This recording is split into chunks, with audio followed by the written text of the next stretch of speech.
नारद जी बड़े ही तपस्वी और ज्ञानी ऋषि थे जिनके प्रशंसा भी थी। एक दिन माता पार्वती श्री शिव से नारद मुनि के ज्ञान की तारीफ करने लगी।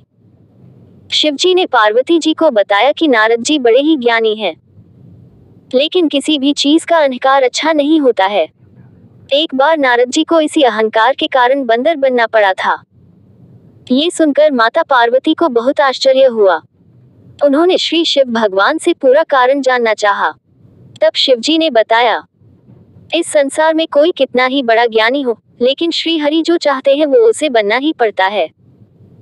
नारद जी को एक बार अपने इसी तप और बुद्धि का अहंकार हो गया था। इसलिए नारद जी को सबक सिखाने के लिए श्री विष्णु को एक युक्ति सूझी। हिमालय पर्वत में एक बड़ी पवित्र गुफा थी। उस गुफा के निकट ही गंगा जी बहती थी। वह परम पवित्र गुफा नारद जी को अत्यंत सुहावनी लगी। वहां पर के पर्वत, नदी और वन को देखकर उनके हृदय में श्री हरि विष्णु जी की भक्ति अत्यंत बलवती हो उठी और वे वहीं बैठकर तपस्या में लीन हो गए। नारद जी मुनि की इस तपस्या से देवराज इंद्र जी भयभीत हो गए कि कहीं देवर्षि नारद अपने तप के बल से उनका स्वर्ग नहीं छीन ले। इंद्र जी ने नारद जी की तपस्या भंग करने के लिए कामदेव को उनके पास भेज दिया। वहां पहुंचकर कामदेव ने अपनी माया से वसंत ऋतु को उत्पन्न कर दिया। पेड़ और पत्ते पर रंग बिरंगे फूल खिल गए, कोयले कूदने लगी और भौरे गुंजार करने लगे। कामाग्नि को भड़काने वाली शीतल, मंद, सुगंध सुहावनी हवा चलने लगी। रंभा आदि अप्सराएं नाचने लगी। किंतु कामदेव की किसी भी माया का नारद मुनि पर कुछ भी प्रभाव नहीं पड़ा। तब कामदेव को डर सताने लगा कि कहीं नारद मुझे शाप न दे दे। इसलिए उन्होंने श्री नारद से क्षमा मांगी। नारद मुनि को थोड़ा भी क्रोध नहीं आया और उन्होंने कामदेव को क्षमा कर दिया। कामदेव वापस अपने लोक में चले गए। कामदेव के चले जाने पर नारद मुनि के मन में अहंकार हो गया कि मैंने कामदेव को जीत लिया। वहां से वे शिव जी के पास चले गए और उन्हें अपने कामदेव को हारने का हाल कह सुनाया। भगवान शिव समझ गए कि नारद को अहंकार हो गया है। शंकर जी ने सोचा कि यदि इनके अहंकार की बात विष्णु जी जान गए तो नारद के लिए अच्छा नहीं होगा। इसलिए उन्होंने नारद से कहा कि तुमने जो बात मुझे बताई है उसे श्री हरि को मत बताना। नारद जी को शिव जी की यह बात अच्छी नहीं लगी। उन्होंने सोचा कि आज तो मैंने कामदेव को हराया है और ये भी किसी को नहीं बताऊं। नारद जी क्षीरसागर पहुंचे गए और शिव जी के मना करने के बाद भी सारी कथा उन्हें सुना दी। भगवान विष्णु समझ गए कि आज तो नारद को अहंकार ने घेर लिया है। अपने भक्त के अहंकार को वे सह नहीं पाते, इसलिए उन्होंने अपने मन में सोचा कि मैं ऐसा उपाय करूंगा कि नारद का घमंड भी दूर हो जाए और मेरी लीला भी चलती रहे। नारद जी जब श्री विष्णु से विदा होकर चले तो उनका अभिमान और भी बढ़ गया। इधर श्री हरि ने अपनी माया से नारद जी के रास्ते में एक बड़े ही सुंदर नगर को बना दिया। उस नगर में शीलनिधि नाम का वैभवशाली राजा रहता था। उस राजा की विश्व मोहिनी नाम की बहुत ही सुंदर बेटी थी, जिसके रूप को देखकर कोई भी मोहित हो जाए। विश्व मोहिनी स्वयंवर करना चाहती थी, इसलिए कई राजा उस नगर में आए हुए थे। नारद जी उस नगर के राजा के यहाँ पहुंचे तो राजा ने उनका पूजन करके उन्हें आसन पर बैठाया।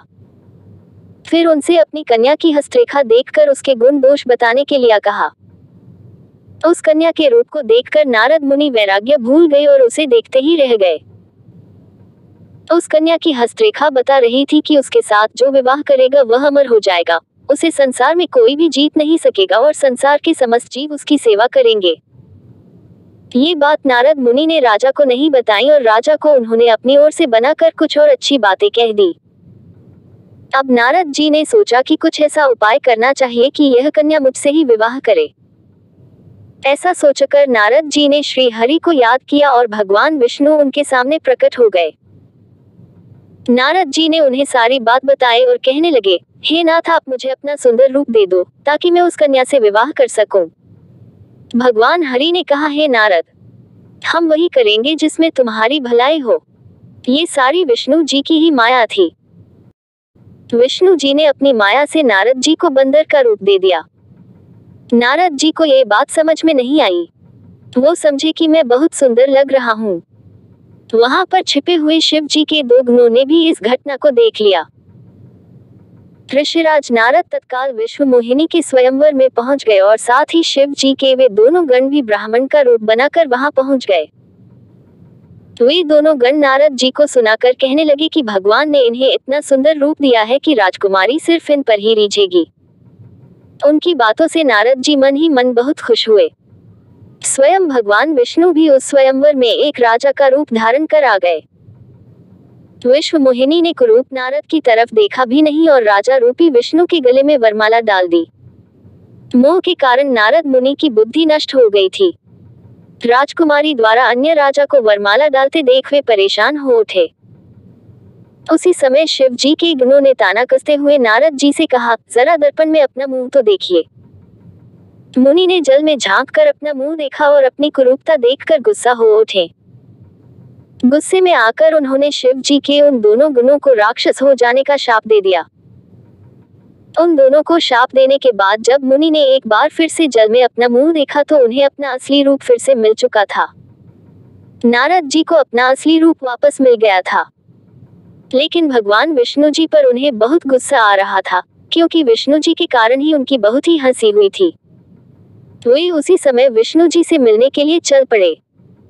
रास्ते में ही उनकी मुलाकात विष्णु जी से हुई, जिनके साथ लक्ष्मी जी और विश्व मोहिनी भी साथ में थी। उन्हें देखते ही नारद जी ने कहा, आप दूसरों की खुशियां देख ही नहीं सकते। आपके भीतर तो ईर्ष्या और कपट ही भरा हुआ है। समुद्र मंथन के समय आपने शिव जी को बावला बनाकर विष और राक्षसों को मदिरा पिला दिया और स्वयं लक्ष्मी जी और कौस्तुभ मणि को ले लिया। आप बड़े धोखेबाज और मतलबी हो, हमेशा कपट का व्यवहार करते हो। हमारे साथ जो किया है उसका फल जरूर पाओगे। आपने मनुष्य रूप धारण करके विश्व मोहिनी को प्राप्त किया है, इसलिए मैं आपको शाप देता हूँ कि आपको मनुष्य जन्म लेना पड़ेगा। आपने हमें स्त्री से दूर किया है, इसलिए आपको भी स्त्री से दूरी का दुख सहना पड़ेगा, और आपने मुझको बंदर का रूप दिया, इसलिए आपको बंदरों से ही मदद लेना पड़े। नारद के शाप को श्री विष्णु ने पूरी तरह स्वीकार कर लिया और उन पर से अपनी माया को हटा लिया। माया के हट जाने से अपने द्वारा दिए शाप को याद करके नारद जी को बहुत दुख हुआ, किंतु दिया गया शाप वापस नहीं हो सकता था। इसीलिए श्री विष्णु को श्री राम के रूप में मनुष्य बनकर अवतरित होना पड़ा। शिव जी के उन दोनों गुणों ने जब देखा कि नारद अब माया से मुक्त हो चुके हैं, तो उन्होंने नारद जी के पास आकर और उनके चरणों में गिरकर कहा, हे मुनिराज, हम दोनों शिव जी के गण हैं। हमने बहुत बड़ा अपराध किया है, जिसके कारण हमें आपसे शाप मिल चुका है। अब हमें अपने शाप से मुक्त करने की कृपा करें। नारद जी बोले, मेरा शाप झूठा नहीं हो सकता, इसलिए तुम दोनों रावण और कुंभकर्ण के रूप में महान ऐश्वर्यशाली, बलवान तथा तेजवान राक्षस बनोगे और अपनी भुजाओं के बल से पूरे विश्व पर विजय प्राप्त करोगे। उसी समय भगवान विष्णु राम के रूप में मनुष्य शरीर धारण करेंगे। युद्ध में तुम दोनों उनके हाथों से मारे जाओगे और तुम्हारी मुक्ति हो जाएगी।